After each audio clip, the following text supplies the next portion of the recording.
Okay, is the Christian genocide of FLUKE a reality or a Western agenda or propaganda? Now, we've seen some of the recent eventualities happening in Nigeria. This has been very concerning since the designation of Nigeria as a CPC, country of particular concern, by the US government, led by Donald Trump on October 31st, 2023. We see the buzz in the social media space. The social media went into friends. Our politicians suddenly became so patriotic, expressing their patriotism, and we've seen the call out also. We've seen so many things unveiling, and the very funny thing about this set of politicians, how the threats they've sent to Donald Trump, like, why would you declare Nigeria CPC? Like, and some of us have fallen into this deep well of misinformation and disinformation, not taking into account that these politicians have intentions, and making us believe that the US want to invade Nigeria.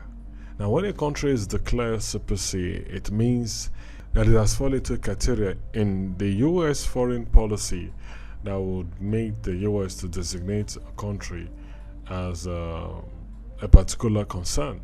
Now, does that mean they need to invade or they want to invade the country? I don't think that is what it means. I'm going to be looking into some of those things and also weigh into people's reactions and comments and interactions and opinions that is within the social media space. Because there's one thing also that is very, very disadvantageous with the internet and the social media is it is embedded in lots of misinformation and disinformation. Now, what is suddenly the US interest in the affairs of Nigeria? Are they scaling to the north? Are they really genocidal? Is it happening to a particular ethnic group? Is it happening to a particular religious group? What are the criteria and what are the characterization behind such acts that will deem it fit for us to use such words as genocide? These are some of the things I will look into today. And also, I'll weigh into the evidence that has unfolded within the years, checking from what has happened from 2020 all through to 2025. The killing is happening in the Middle Belt. The killing is happening in the north and other parts of Nigeria. Why have Christians been targeted? What are the intentions and the motive behind these killings? Why suddenly Nigeria is divided more and more and more? What are the intentions of these political heads? If the government is particularly interested in destroying terrorism, is it that they don't have the money to finance such? What is really happening? So on today's episode of the Testament Podcast, I will just try to dig deep in finding the causes that has brought us to those points where we are now seen as a country of particular concern. Welcome to the Testament Podcast. Instead of be sleep, let it be hate, let it degrade, let it be deep. Some others should weep, some others should keep the memory of the way that I died. And maybe. Okay, like I always say, do well to subscribe, follow us on all our social media platforms, support us the best way you can. Now, very funny thing I'm going to begin with today is like, are you for real? Seriously? That if the US try to invade Nigeria, there will be repercussions? In 2024, the US budget on their army alone is around $850 billion compared to Nigeria budget, which is just barely $1 billion. You see the difference? Because what wins war is money. And this idea with this maybe the numbers they win war, maybe the US government will bring out their soldiers and we will bring out our soldiers. I will not see what is happening in Russia and Ukraine. You see that they don't need more people to cause havoc. You just need money, and money gives you victory. So I'm stating out all these facts because I want us to have a broader understanding from where I'm coming. I'm trying to do my best to stand on the fence of neutralism in my trying to dissect, analyze with facts what is really happening in Nigeria. And then don't forget to subscribe and follow us on all our social media platforms. Okay, let's go straight into understanding what CPC is all about. Now, CPC is a designation by the US government when a government has engaged in or tolerated severe violation of religious freedom. So you see the reasons why the US will call or designate a country as a country of particular concern. A severe violation of religious freedom is being expressed by a particular government. Now, does Nigeria fall into these categories?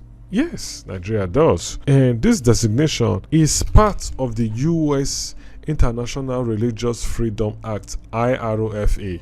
What are the criteria for designation? Torture, or cruel, inhuman, or degrading or punishment, prolonged detention without charge, causing the disappearance of persons by adoption, denying the right to life based on religion or belief, systematic discrimination, harassment, or repression of religious group, forced conversion and marriages, discretion or destruction of religious sites or denial of access to them. Have we seen all these things unveiling and unfolding in the middle belt and in the northern part of Nigeria? Yes. Are there evidence to back up this claim? Yes. It is everywhere. Does the US have rights to declare Nigeria as a country of particular concern? Yes. Is this the first time? No. When has it happened before? It happened in December 2020 under another APC administration led by Buhari.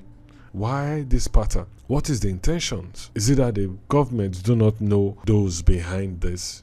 I saw the other day recent video of Shekai Gomi that the US should come to negotiate with terrorists. And these terrorists, you see, it's not easy to just come and drop bombs here and there and think you finish them. They have infiltrated the society, so it's going to cause more damage. More Muslims and more Christians will be killed if America would drop a bomb in Nigeria. I'm telling you this. You can take it for a record. So what we are trying to avoid, we are going to even compound it. Look, myself, I have been trying to see how we can pacify these people. I've been going to see how we can pacify these people and redirect them, because they are human beings. They listen and reason. What do these people take the US for? One of the policy of the US is not to negotiate with terrorists. You think if they really want to invade Nigeria, they will not sit down and have a talk like what we do when we rent canopies.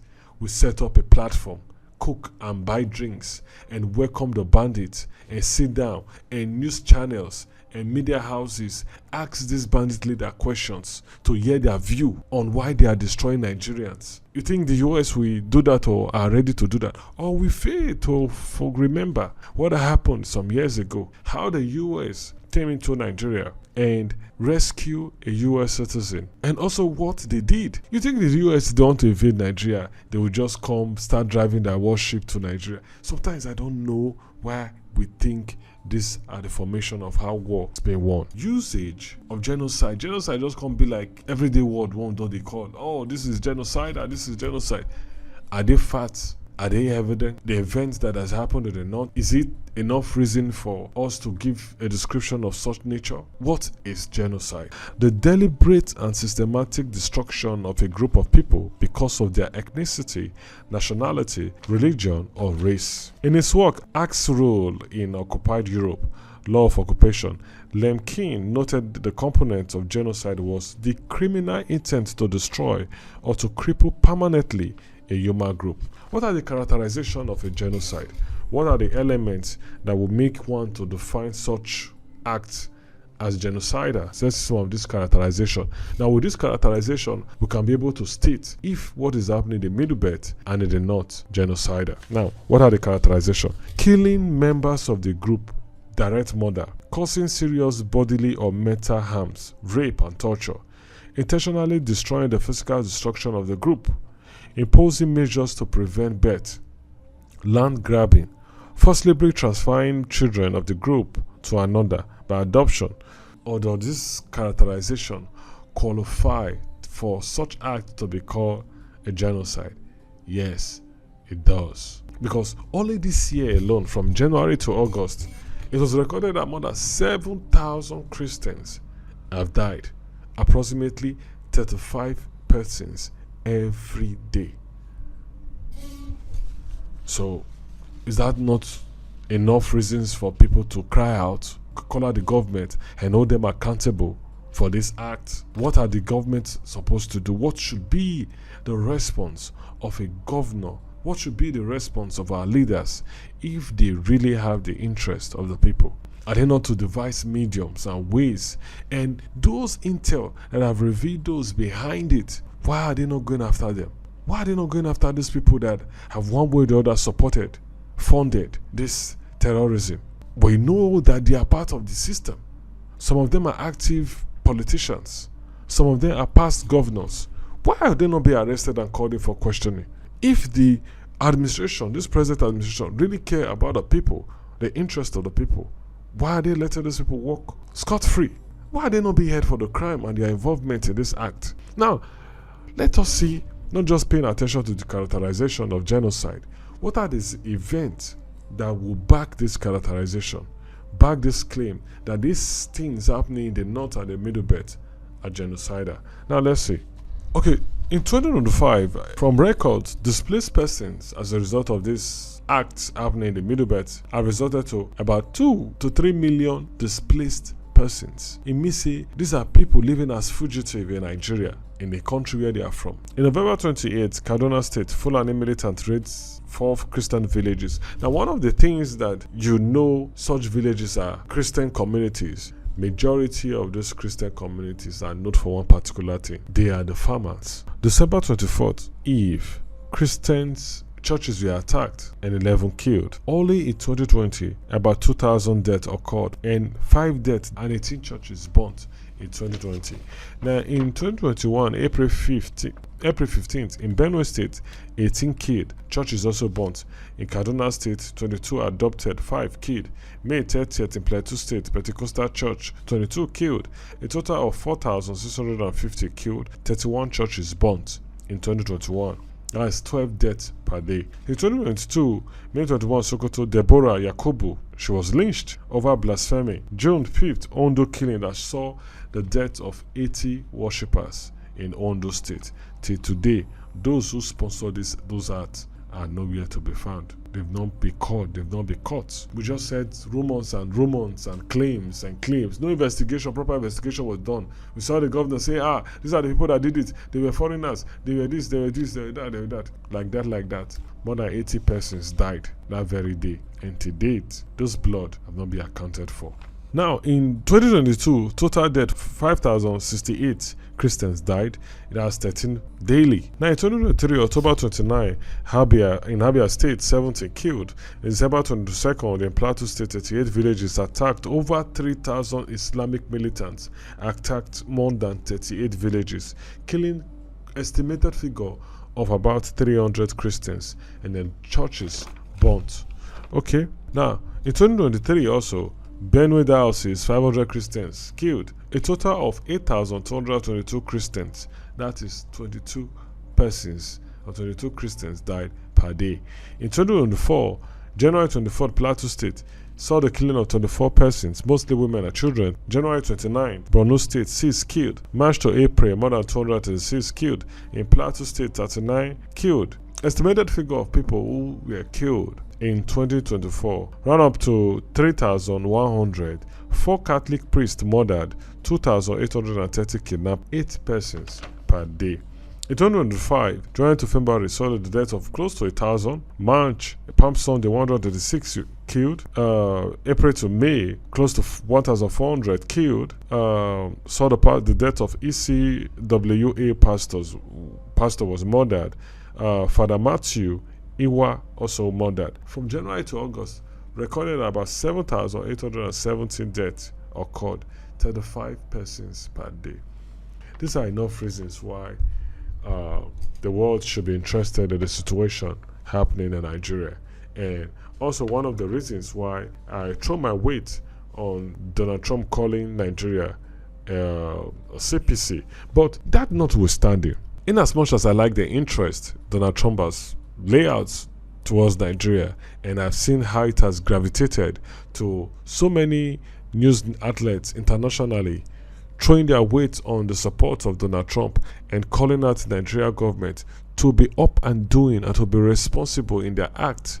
I also want to say this. The CIA also have intel on everyone involved in this act. For Donald Trump to have said that they know how to strategically attack whatever places they want to attack and deal with these terrorists, it means there's intel. There are informations to back up this claim. Why is the US or the CIA not revealing the names of those benefiting from this act, those sponsoring this act, that are part of this administration, that are former governors or politicians. We want their names. Nigeria is interested in knowing these people.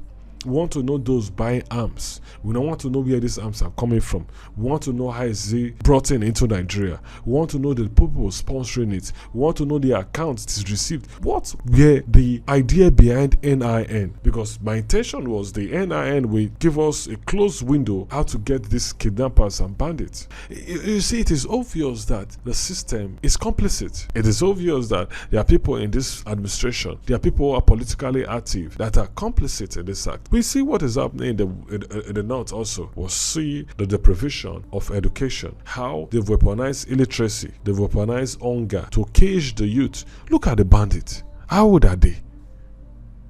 Have you asked yourself those questions? How did they get these kids? Look, people when they use, you see of children soldiers, because it is easy to weave an idea into their head. It is easy to take advantages of children. So look at the bandits. They are kids in their tents. The US government should do the needful. And the first way to show that this the US government have good intention towards Nigeria, because we've seen anytime the US invade a country, that country they suffer tremendously, and sometimes that country will never bounce back to its real self. We've seen what happened in Libya. We've seen what happened in Syria. We've seen what happened in Iraq. We've seen what happened in Afghanistan and other countries that the US government has invaded. It has also shown that there was an hidden agenda. We don't want that to play out in Nigeria. We don't want that to happen in Nigeria. We are happy with the interest of the West. We are happy with the support that they want to give us. Tell us these people behind it. We know the government, the Nigerian government knows those people, but they don't want to tell us because the people are part of the system. Now go, tell us, reveal their names. I know what Donald Trump can do. Donald Trump, now, somebody will not really send you. If you want to reveal it without names, now you go do and go tell the CIA, oh yeah, call up all these people. Release the files. Please, do this for us. Nigerians are interested. We want to know those who are involved. Nigerians know how to go about it. We know what to do when these names and there's a proof that those people are involved. They know what Nigerians will do. Nigerians are ready to shut down Nigeria if there's one person caught in the act. We don't want to work with rumors because the social media space is filled with a lot of disinformation. That if you are not careful enough, you will be weaved, you will be tied into this web and carried away with a lot of disinformations. The US reveal to us those behind it. Show that there's no other hidden agenda why you're interested in Nigeria, because there's so many news that the US is interested in Nigeria because of raw materials. The people committed this act, are they not motivated by their interest? Let's call a spade a spade. If you're saying the US are interested in what is under our soil, those committing the act, are they not doing it for personal gain? Is it not what is also under the soil that they're doing it for? Look at what is happening in Zamfara State. Zamfara State will not get airport. Playing the land daily, they carry out raw materials. Who they benefit? Not be bandits, they control those localities. The communities that have been ransacked, what are they doing in the communities? The places that they are mining, who are those mining it? They will wipe out full village just to mine. Who are those doing it? Who are those benefiting? The US government should help us trace the money. Tell us those people, because most of this money are moved into foreign accounts. Accounts owned by businesses that you trace down to these people who are behind it. We want their names. We want their businesses. We want their associates. We want to know them. We don't want direct involvement of the US government. The Nigerian government should brace up and take up and own up their responsibilities. We cannot just continue in this act and allow this thing to continue again. Now, what are our roles as Nigerians? Because whether we like it or not, the bet tile of us, one way or the other, we contributed to terrorism. You say, how? I take contribute to this act.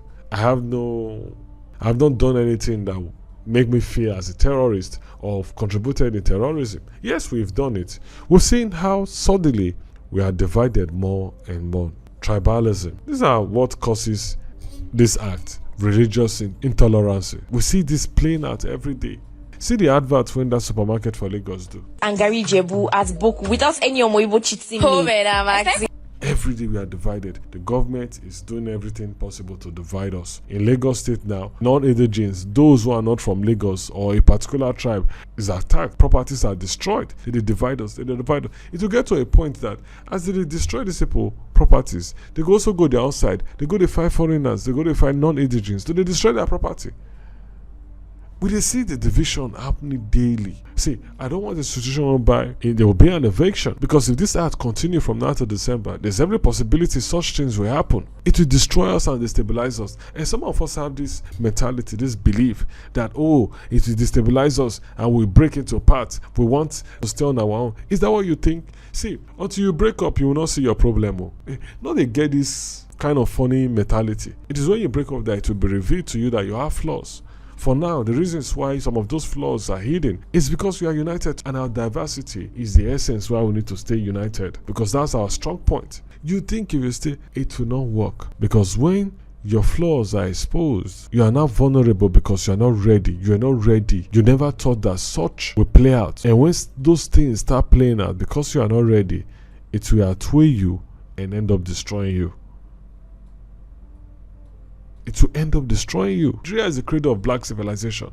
You don't get any black when of it trace a roots called Nigeria if they really want to trace their roots to Nigeria. And every other blacks, wherever place they are around the world, go trace their roots to Nigeria. There's an element of Nigeria in every black around the world.